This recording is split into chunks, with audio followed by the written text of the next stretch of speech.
The Democratic Socialists of America have a new superstar. It's a Wisconsin governor's candidate, and her name is Francesca Hong. She hails from Korea, and she has a lot of incendiary statements to make on everything from America's holidays to her proximity to whiteness and to her pronouns. She is quite a character, and she's highlighting once again that these DSA birds of a feather flock together. She has been supported by a number of left-wing darlings, including Ilhan Omar and AOC, and now she's the front runner in the lead-in to the August 11th Democratic primary. She very well could be the next governor of Wisconsin, succeeding Tony Evers in that state, but he is not going along for the ride. He has endorsed her opponent, David Crowley, and for good reason, because she simply was on CNN recently and they tried to give her a favorable platform to espouse her loony views. And she really shocked and appalled a lot of the CNN viewers. Before we get into this story, please like, share, and comment at the Becker Brief. We appreciate your support for common sense journalism. Now, Francesca Hong is quite a revealing character when it comes to a look at the Democratic Socialists of America and the type of candidates that they have been supporting recently. We see a lot of these DSA-backed candidates popping up out of the woodwork, and there's a good reason for that. If you read the left-wing rag Jacobin magazine, you will understand that the DSA-aligned candidates are seeking to infiltrate the Democratic Party like a Trojan horse and then carve it out from within with a dirty break. That would be essentially splintering the Democratic Party and leaving only the moderate and independent candidates in that party to the side, and essentially ostracizing them and isolating them and pushing them out the way that they have done in institutions across America for decades.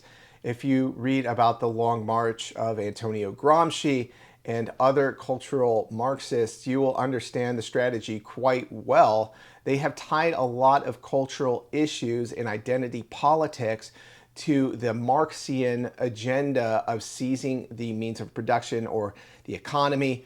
This means in practice is essentially stigmatizing, criminalizing, or penalizing the holding of private property and restricting it to such an extent that it's no longer meaningful, that it's nullified essentially.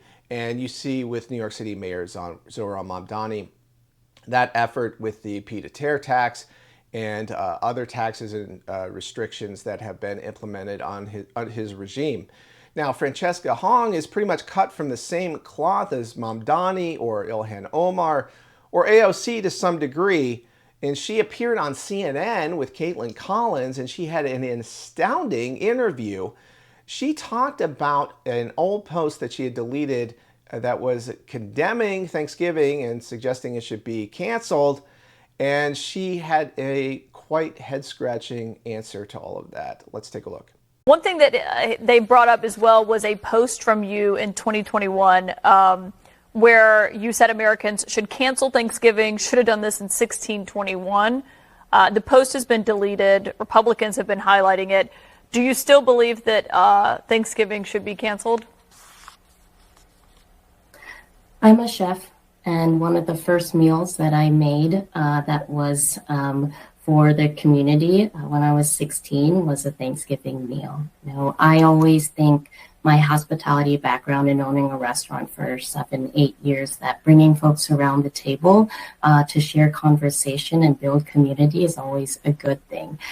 But Thanksgiving is also a time that's incredibly painful for many people in our communities. And so I think I wanted to make sure that people understood that there are multiple views, but views can evolve. And the position that I'm running for right now, and I think my background as a chef, will actually help me become a better governor that's able to bring more people to the table. Now, one of the most disturbing exchanges had to do with Hong's remarks about a former husband who was white and them having a son together and her so-called proximity to whiteness. I wasn't always aware of the struggles of other communities of color, because for me, assimilation always kind of took over. And so I did marry. My proximity to whiteness continues, right? My son is biracial. He's half white and half Korean, and I think navigating, what his identity is and how people perceive him is always at the back of my mind as well. Francesca Hong, as independent journalist Greg Price pointed out, hates pretty much every holiday. That's a bit of a joke, but if you look at her posts, she hates fireworks. She does not like Thanksgiving, and she has criticized it quite intensively. She talked about the native peoples in Wisconsin and her pronouns when she was entering the state assembly. For the first time, lady from the 76 has the floor. Thank you, Mr. Speaker. Good afternoon, everyone. First, I'd like to acknowledge that this building and all of us in it are on occupied Ho-Chunk land. And to clarify, the lady from the 76 pronouns are she, her, hers. To begin with speech, I wanted to read out a testimony, permission to read from a... And she is just part and parcel of this DSA effort to place absolutely kooky people in the elected officials' positions. And one of the side effects of all of this is it's not a bug, but a feature to throw Molotov cocktails into our political process to create as much confusion as possible, to make it so that we cannot have productive and rational discussions about our policies so that we can act in our own national self-interest.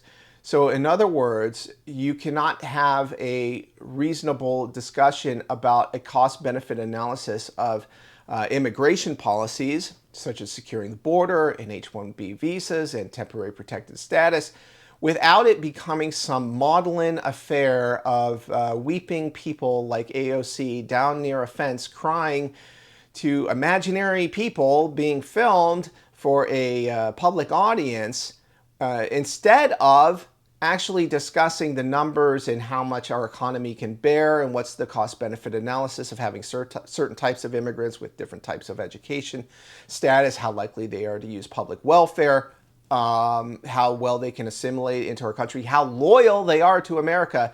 These are rational policies that people can debate on the margins, especially when it comes to numbers. But they want to blow this entire process up with candidates like Francesca Hong, who is simply going to throw wrenches into the system and try to overhaul it into something it's not. And we've already seen the DSA platform that's been sensationalized and thrown out into the public to debate, but they are dead serious. I believe them when they say who they are. I think that they do want to abolish the Senate. They do want to abolish the police, and they do want to abolish ICE. But it's important to understand something about all of this. These are not classic communist ideas. This is not something Marx talked about extensively in his works. He was much more concerned about economic materialism, about dialectical materialism, about historical effects of class warfare. He was an economist by training. So interestingly enough, these are not classic communist positions. They are neo-communist positions, and they are designed to destroy a capitalist system. They're designed to, more accurately, in capitalism, of course, that's a Marxist term, a free market system is essentially taking away the rights of people, effectively, not in theory, to dispose of their own labor as they see fit in a marketplace. And instead, that becomes the direction of bureaucrats in a socialist system that tells you, no, you are going to be an engineer. No, you are going to be a plumber. No, you are going to be a janitor. And this is setting the direction of people's lives, taking their freedom away from them. And that means taking their lives away from them in practice. And so the socialist utopias, they are not compatible with human nature. They are a direct assault on our freedom, and this is not going to overhaul the United States of America if these people get their way. It is going to turn it upside down, the same way that Karl Marx turned his teacher Hegel on its head. It's going to turn our founders on their heads. And this is a dangerous development, and we can laugh about Francesca Hong and her lunatic sound bites, but it's also an extremely dangerous thing because they are a threat to our country. The alien views that they expressed have a type of consistency that's rooted in socialist jargon, political science literature. They have their own foreign language that they speak amongst themselves, and it's completely detached from reality. That's the way they like it. They want to take this alternate reality and superimpose it on our reality the way it is in the world, because they think that our superstructure is in the way. And so they're trying to use cultural hegemony to infiltrate our institutions. They speak the language of identity politics about oppressors versus oppressed, and that is their way in. So if they can get you to sympathize with them or with the people they purport to represent, they don't necessarily, or in my opinion, accurately represent them at all. They have their way in. You have a hard time arguing with them, and they're trying to defeat rational argument. That is the point. So all of this postmodernism, post-structuralism, deconstruction, this is just a very weaselly way of diffusing rational debate. They don't want rational debate, they want power. So they're trying to defeat the rhetorical tools of people who object to them before even having an argument. That's why they don't really argue socialist ideas on the merits anymore. They don't even try to feign representing the working class anymore. They don't care about the workers. I saw an interesting Reddit thread the other day where some college student was complaining about a couple of construction workers who came in to a cafe and ordered a couple of coffees to go, and was joking about him because he had an umbrella and, said, well, does that umbrella match your purse? And the college student was deeply offended and basically complained, these are the workers that I'm trying to represent and get health care for, etc. Well, no, you're not actually representing them. You are trying to be an elitist, and you are therefore parroting everything that's being told to you by who you think are elites, who are these academic pseudo-intellectuals like Scott Galloway, who we talked about, an NYU professor who was shocked and appalled that a socialist mayor would actually implement socialist policies, including a pied-à-terre tax that essentially doxed him and put his name out in public. He still supports the tax, by the way. Doesn't understand that this is a classic Bolshevik tactic, or if he does, then he blows it off to a degree. So it was a very interesting podcast that he had. Of course, on the right, we, maybe dramatize the schism there because it is just an indicator of future rifts that are likely to arise as this process of a socialist revolution inside the Democratic Party happens first before a socialist revolution can happen in a much more expedited and substantive way in the United States. Of course, the groundwork for this has been laid. The revolution from above was carried out in large degree, with haste at least, since Barack Obama, and he put a lot of deep state figures in there. I mean, come on, when you have a CIA director like John Brennan, who has deep communist beliefs that he's had to veil ever since his interview to get into the CIA, that he had, affiliated himself with the Communist Party at one point before he joined the CIA. Of course, he knocked all that off after he was accepted into the CIA, right? Because, obviously he's not stupid. So, no, he just took it underground. And it's just appalling to me that we could have allowed this happen in the United States. I saw some interesting discussion with a redhead libertarian, and she was talking about it. The Supreme Court at one point had recognized a law that had criminalized communism, going back to Eisenhower administration, and then later on this became, you had to be a communist with nefarious views in order to get fired or or what have you. But now we're seeing a denaturalization effort. So hopefully the Trump administration can identify foreigners who lied on their immigration forms and who are actually fellow travelers with communist and other radical revolutionary organizations, and bring to bear some of this denaturalization and other types of motions to contain the damage that they are causing to this country. But this is a very interesting development. Francesca Hong in Wisconsin, she could be the next governor there. Don't laugh. We already have a number of DSA-backed mayors, from Karen Bass in Los Angeles to Michelle Wu in Boston to Zohran Mamdani in New York City. There's a number of them across the country. Katie Wilson in Seattle. So it's very dangerous, and our major cities are already being run by DSA-aligned radicals. What's next, the governor? Well, it could happen.